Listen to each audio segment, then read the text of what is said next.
Idea video अंगणवाडीतील मुलांच्या मातांसाठी. नमस्कार. आजच्या मीटिंग मध्ये तुम्हा सर्वांचे हार्दिक स्वागत आहे. मीटिंगची सुरुवात एका सुंदर गाण्याने करूया. तोपर्यंत हा व्हिडिओ इथेच थांबवूया. गाणे गाऊन मजा आली ना? चला आता पुढे जाऊया. मागील आठवड्यात व्हिडिओ मध्ये दाखवलेल्या कृती तसेच वयोगटानुसार दिलेल्या वर्कशीट्सवर तुम्ही गटात चर्चा केली असेल आणि घरी जाऊन त्या मुलांसोबत करूनही पाहिले असतील. तुमचे विचार, अनुभव आणि निरीक्षणे आमच्यासाठी खूप महत्त्वाची आहेत. कृपया तुमचे अनुभव आणि मते एकमेकींना सांगा आणि आमच्या सोबतही नक्की शेअर करा. तोपर्यंत हा व्हिडिओ इथेच थांबवूया. आता पुढील कृती करू, जिचे नाव आहे गटात करून पाहूया. आता आपण फुंकर मारूया हा खेळ खेळणार आहोत. प्रत्येक मातेला एक कागदी कप द्या.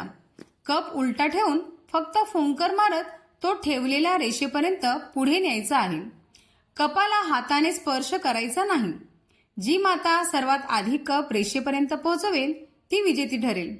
हा खेळ पूर्ण होईपर्यंत व्हिडिओ इथे पॉज करूया. आता पुढील कृती करूया, जिचे नाव आहे गटात समजून घेऊया. कागदी लगद्यापासून वस्तू बनवल्याने मुलांची कल्पनाशक्ती, सृजनशीलता आणि हात डोळ्यांचा समन्वय विकसित होतो. तसेच बोटांच्या स्नायूंचा व्यायाम होतो. एकाग्रता वाढते आणि पुनर्वापर करण्याची सवय लागते.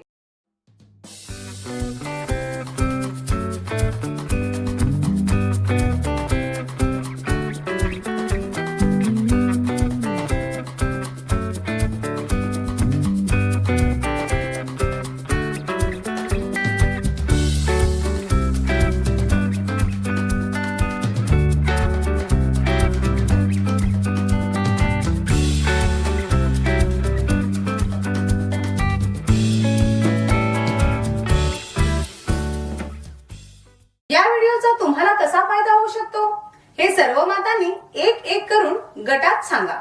तोपर्यंत हा व्हिडिओ इथेच थांबवूया. आता आपण समजून घेऊया की घरी जाऊन मुलांसोबत कोणत्या कृती करायच्या आहेत. खेळ क्रमांक 1.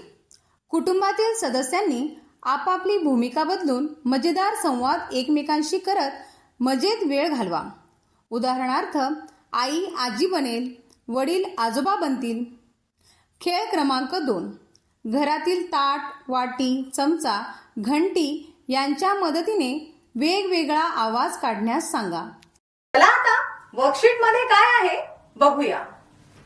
दिलेल्या वर्कशीट मध्ये मुलांच्या वयोगटानुसार विविध कृती दिलेल्या आहेत. त्या समजून घ्या आणि मुलांकडून करून घ्या. कृती आणि वर्कशीट करताना मुलांना आनंद झाला का? त्यांना कोणती कृती सर्वात जास्त आवडली? त्यांचे अनुभव आमच्या सोबत नक्की शेअर करा. तोपर्यंत हा व्हिडिओ इथेच थांबवूया. मातांनो, आता थोडे तुमच्यासाठी.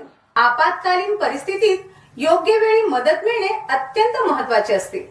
चला या व्हिडिओ मधून महत्त्वाच्या आपत्कालीन सेवा आणि त्यांचे हेल्पलाईन नंबर जाणून घेऊया. जर आपल्या घरी किंवा आजूबाजूला चोरी झाली असेल किंवा गुंडागर्दी होत असेल तर पोलिसांची मदत घेण्यासाठी 100 हा नंबर डायल करा. जर आपल्या घरात किंवा शेजारच्या जवळपासच्या परिसरात आग लागली किंवा स्फोट झाल्यास घाबरू नका, तर मदतीसाठी 101 हा नंबर डायल करा. त्याचप्रमाणे जर अपघातासारखी दुर्घटना झाली असेल ज्यामध्ये लोक जखमी झाले असतील किंवा एखाद्या व्यक्तीला अचानक हृदयविकाराचा झटका आला तर रुग्णवाहिकेला कॉल करण्यासाठी 102 हा नंबर डायल करा. जर कोणत्याही मुलावर कोणत्याही प्रकारचा अत्याचार होत असेल तर न लपवता तुम्ही 1098 वर कॉल करू शकता. हा नंबर तुमच्या मुलांना लक्षात ठेवायला सांगा आणि अशा घटनांमध्ये हा नंबर अवश्य वापरण्यास सांगा. आजकाल महिलांवरील अत्याचारात वाढ होत आहे. जर कोणत्याही महिलेसोबत अशी कोणतीही घटना घडल्यास त्यांनी 1091 हा नंबर डायल करून त्वरित मदत मागावी. हे अवश्य लक्षात ठेवा. जर तुम्हाला घाईगडबडीत विशिष्ट नंबर आठवत नसेल तर 112 हा नंबर डायल करा. याला जादूचा नंबर म्हणतात आतापर्यंत नमूद केलेल्या कोणत्याही आपत्ती किंवा अपघातासाठी फक्त हा नंबर डायल केल्यास आपल्याला त्वरित मदत मिळू शकते. आशा आहे की या व्हिडिओमध्ये दिलेली माहिती तुम्हाला चांगल्या प्रकारे समजली असेल. तुम्ही या गोष्टी तुमच्या मुलांसोबत नक्कीच कराल असा आम्हाला विश्वास आहे. अशीच नवीन आणि उपयुक्त माहिती घेऊन आपण पुन्हा भेटूया. तोपर्यंत धन्यवाद.